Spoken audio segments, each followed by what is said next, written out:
Basics of a trade-up contract. In CSGO, the trade-up contract exists to allow you to get an item of the next highest grade, from consumer to industrial, industrial to mil-spec, mil-spec to restricted, restricted to classified, and classified to covert. To do these trade-up contracts, you need to meet some conditions. Firstly, you need 10 weapon skins of the same grade, so 10 consumer grade or 10 industrial grade, etc., etc. The skins you choose must have a higher grade in the collection it belongs to. The 10 skins you must all either be stat tracked or non-stat tracked.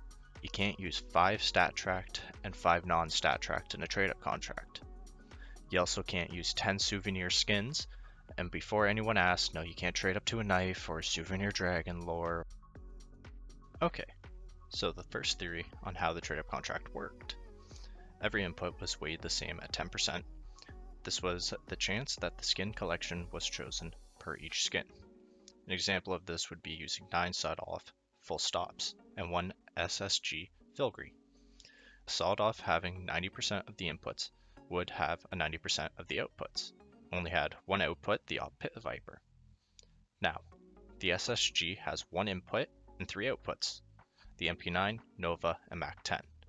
That's a 10% chance that the skin gets selected, and then that 10% chance gets broken down between these other 3 skins. This leads us to have a 90% chance of the Pit Viper and a 3.33% chance for the other 3 skins. This theory was based off inputs and not outputs. This was wrong. The second theory we're going to look at was based off of outputs. This is the correct way to do the calculations to find the chance of an output. All the possible outputs are placed into a pool of skins, so to speak, and when you submit the contract, one is chosen at random.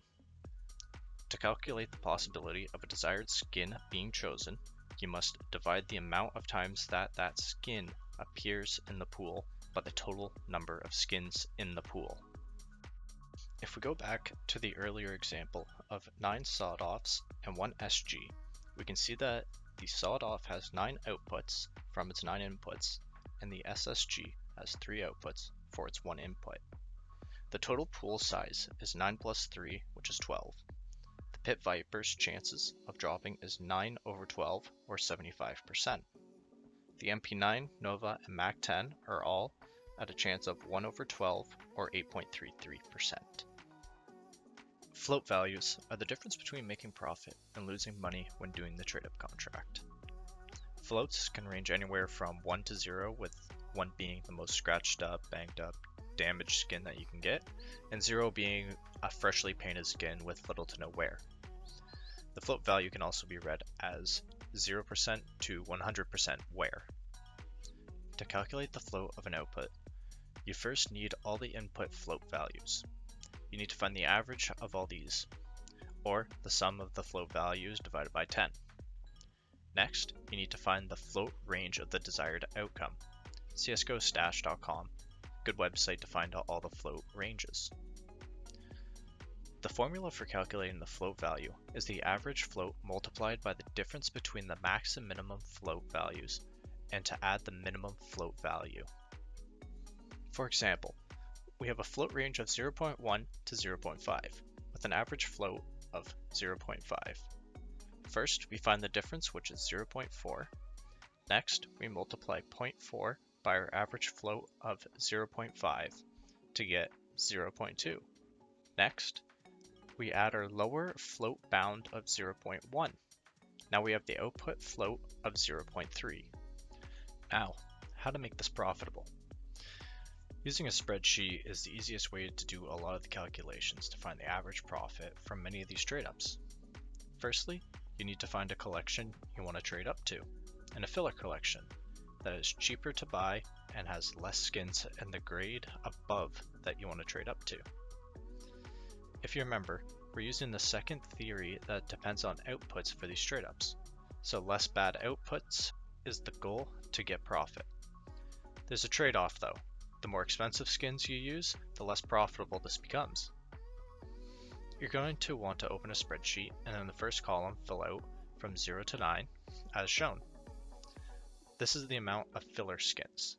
The second column is the total cost of these skins.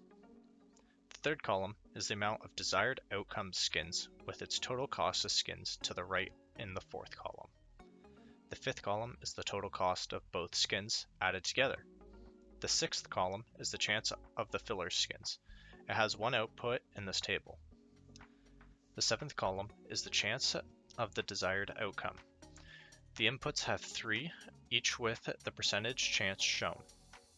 The last column is the average profit. The formula changes depending on what your output pricings are. In general, the formula goes like this. Chance A multiplied by expected value from the filler output plus chance B multiplied by the total value of the desired outputs. That is all multiplied by 0.85 to take off the Steam tax. Your total cost is subtracted from this value. That is your average profit.